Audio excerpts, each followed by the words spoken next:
इच्छाधारी नागिन या इच्छाधारी नाग एक प्रसिद्ध मिथक और लोककथा का हिस्सा है जो भारतीय संस्कृति, पौराणिक कथाओं और लोक विश्वासों में गहरे रूप से निहित है। इच्छाधारी नागिन को एक विशेष प्रकार की नागिन कहा जाता है जो अपनी इच्छा शक्ति से मानव रूप धारण कर सकती है और अपनी इच्छाओं के अनुसार विभिन्न रूपों में परिवर्तित हो सकती है। इस प्रकार की नागिनों के बारे में बहुत सी मान्यताएं और कथाएं प्रचलित हैं, जिनमें ये बताया जाता है कि इच्छाधारी नागिन का जन्म विभिन्न प्रकार की गलतियों या पापों के कारण होता है। इस विस्तृत विवरण में हम ये समझेंगे कि ऐसी कौन सी गलतियां हैं जिनके कारण किसी इंसान को इच्छाधारी नागिन का जन्म मिल सकता है, और इसके पीछे के धार्मिक, सांस्कृतिक और नैतिक पहलुओं को समझेंगे। इच्छाधारी नागिन का जन्म। इच्छाधारी नागिन के जन्म के विषय में कई तरह की कथाएं प्रचलित हैं, जिनमें से कुछ में इसे एक सजा के रूप में और कुछ में इसे किसी विशेष परिस्थिति के परिणामस्वरूप बताया गया है।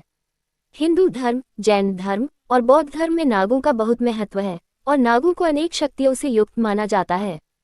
इच्छाधारी नागिन विशेष रूप से एक ऐसी शक्ति को दर्शाती है जो प्रकृति, जीवन और मृत्यु के चक्र को नियंत्रित करने में सक्षम होती है। कई पौराणिक कथाओं के अनुसार इच्छाधारी नागिन का जन्म तब होता है जब किसी व्यक्ति ने विशेष रूप से उन कर्मों या गलतियों को किया हो जो नागों के क्रोध या आशीर्वाद को भड़काने का कारण बनती हैं। 1. किसी नाग या नागिन का अपमान करना। प्राचीन कथाओं के अनुसार इच्छाधारी नागिन का जन्म अक्सर उन लोगों से जुड़ा होता है जिन्होंने नागों का अपमान किया हो या उनके साथ अन्याय किया हो। नागों को धार्मिक रूप से पूजनीय और शक्तिशाली माना जाता है, और यदि किसी व्यक्ति ने उनका अपमान किया हो या उन्हें किसी रूप में नुकसान पहुंचाया हो तो उस व्यक्ति को इच्छाधारी नागिन का रूप प्राप्त हो सकता है। ये गलती तब मानी जाती है जब कोई व्यक्ति नागों के स्थानों पर अतिक्रमण करता है, उन्हें मारता है या उन्हें नष्ट करता है। 2. नागों की पूजा या सम्मान में कमी। नागों के प्रति श्रद्धा और सम्मान का अभाव भी एक प्रमुख कारण हो सकता है। नागों को भारत में आदिवासी संस्कृतियों, हिंदू धर्म और विभिन्न अन्य धार्मिक परंपराओं में पूजनीय माना जाता है। जब किसी व्यक्ति ने नागों की पूजा में कमी की या उनकी उपेक्षा की तो उन्हें इच्छाधारी नागिन के रूप में जन्म लेने का दंड मिल सकता है। नागों की पूजा से जुड़ी अनेक व्रतों और अनुष्ठानों में यह विश्वास होता है कि यदि किसी ने पूजा में किसी प्रकार की गलती की हो तो उसे इच्छाधारी नागिन बनने का शाप मिल सकता है। 3. आत्मिक कर्मों में असंतुलन। कई संस्कृतियों में यह माना जाता है कि इच्छाधारी नागिन का जन्म उन व्यक्तियों से जुड़ा होता है जिनके कर्मों में असंतुलन होता है। अर्थात अगर किसी व्यक्ति ने अपने जीवन में बहुत सारे पाप किए हों, जैसे किसी का अत्याचार करना, गलत मार्ग पर चलना या किसी की जान लेना, तो वे अगले जन्म में इच्छाधारी नागिन के रूप में जन्म ले सकते हैं। ये समझा जाता है कि इच्छाधारी नागिन का रूप एक प्रकार की सजा होती है जो आत्मिक शुद्धता की आवश्यकता को दर्शाता है। 4. प्रेम और प्रतिशोध की भावना। इच्छाधारी नागिन के जन्म के पीछे एक और प्रमुख कारण प्रेम और प्रतिशोध की भावना भी हो सकती है। कई कथाएं इस बात को रेखांकित करती हैं कि जब किसी नागिन से कोई व्यक्ति गलत तरीके से प्रेम करता है या उसे धोखा देता है तो नागिन अपने प्रतिशोध की भावना से भरकर इच्छाधारी नागिन के रूप में जन्म लेती है।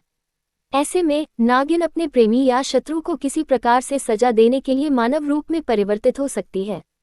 5. जादुई शक्तियों का दुरुपयोग। इच्छाधारी नागिन का जन्म उन लोगों से भी जुड़ा हो सकता है जिन्होंने जादुई शक्तियों का दुरुपयोग किया हो।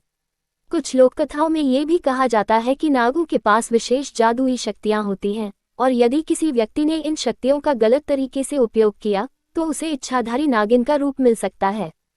इच्छाधारी नागिन का जीवन और कार्य। इच्छाधारी नागिन का जीवन बहुत ही रहस्यमय और अद्भुत होता है।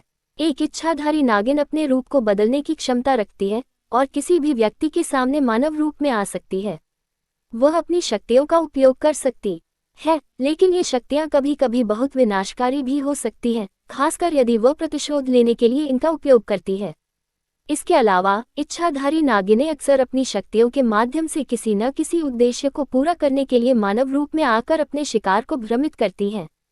ये शिकार आमतौर पर एक व्यक्ति होता है जिसे वह किसी विशेष कार्य के लिए फंसाना चाहती हैं।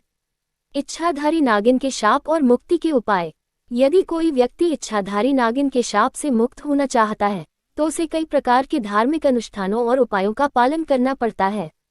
इसमें नाग पूजा, व्रत, तंत्र मंत्र और विशेष प्रार्थनाएं शामिल हो सकती हैं जो नागों की प्रसन्नता के लिए की जाती हैं। इसके अलावा अच्छे कर्म करने और आत्मिक शुद्धता प्राप्त करने की भी आवश्यकता होती है। निष्कर्ष। इच्छाधारी नागिन का जन्म और उसका अस्तित्व विभिन्न धार्मिक, सांस्कृतिक और लोक विश्वासों से जुड़ा हुआ है। यह एक प्रतीक के रूप में भी देखा जा सकता है, जो हमारे जीवन में दुष्कर्मों, पापों और गलत कार्यों के परिणामस्वरूप उत्पन्न होने वाले दुखों और शापों का संकेत देता है। ये सिद्धांत ये भी सिखाता है कि किसी भी प्राणी के साथ अन्याय या अपमान करने के परिणाम गंभीर हो सकते हैं और इन गलतियों का परिणाम अगले जन्म में मिल सकता है। इसलिए इच्छाधारी नागिन के जन्म की जो कथाएं और मान्यताएं प्रचलित हैं, वे न केवल एक दिलचस्प लोककथा का हिस्सा हैं, बल्कि जीवन में सही कार्य करने, संतुलित कर्म करने और प्राकृतिक बलों के प्रति सम्मान रखने की आवश्यकता की भी शिक्षा देती हैं।